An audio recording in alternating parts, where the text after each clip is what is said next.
Welcome back to our season debut of the Sports Connection. The East E-Rams got a jump on practice again this season. And don't I know it, they held another midnight session in their field house. The E-Rams cannot wait to get rolling. We continue our previews with Gary Griffin's guys.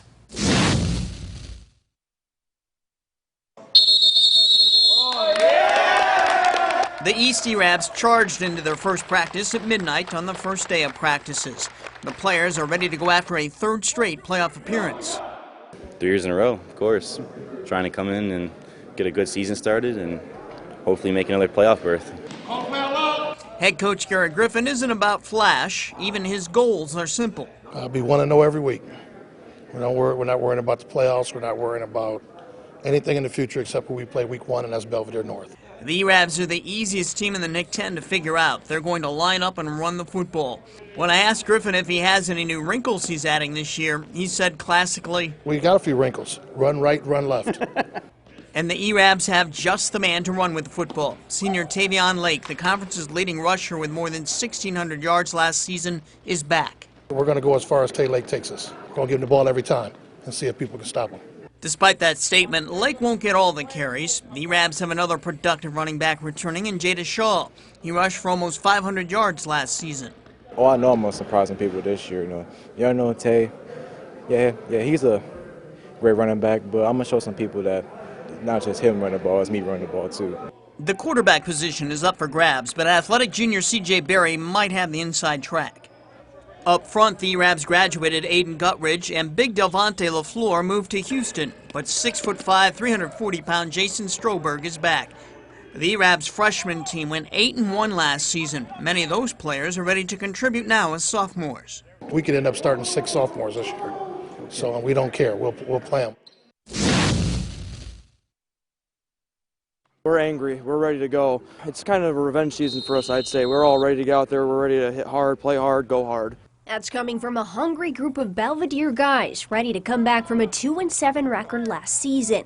Numbers aren't their primary focus, though. We're setting out with a goal to just be the best that we can. We're not necessarily putting a tangible number on it. We're not shooting for 3, 4, 5, 10 wins. We're trying to just win the games that we can and then try to win the games that maybe we're not supposed to, but more importantly, just get better as a team and do the best that we can, do our job. While Belvidere only has a total of 5 returning starters on both offense and defense, they're not worried. The guys put a heavier emphasis on strength and conditioning than most programs because they rely so heavily on every single one of their players to follow the all-hands-on-deck mentality. We're going to need more than just our varsity guys. We're not moving anybody up right now, but we need to also build for the future and make sure that our freshmen and sophomore are as prepared as possible so that if something were to happen, those guys are ready to step in. Some teams have maybe 30, 40-plus players than us. We just got to keep going until we can't anymore.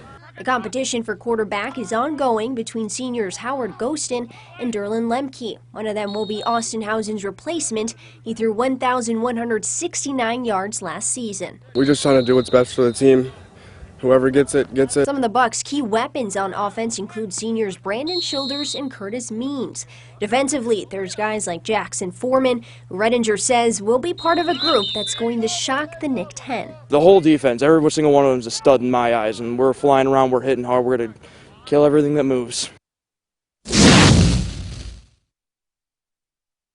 Go! Wins were sparse last season for Guilford. Neither the varsity team nor the sophomore team won a game.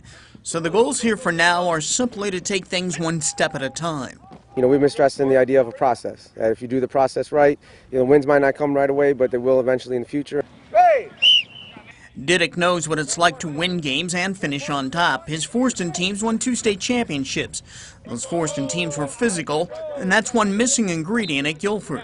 We're redefining what football is here at Guilford, and right now we need to be more physical. We're definitely trying to get our attitude better and our effort.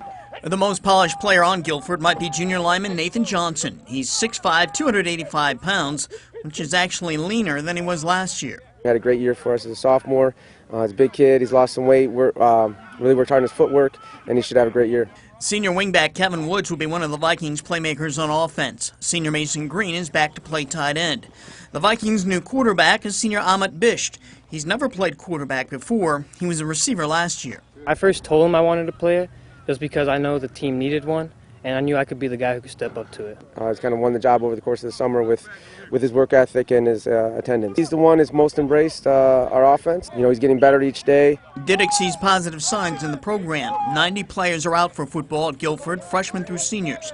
The attitude and effort levels are improving, and while an 0-9 mark last year doesn't look good, Diddick says it wasn't as bad as it might appear on the surface. We lost a lot of close games last year, 5 close games in my book, and if we just eliminate the things we can control, we win those games.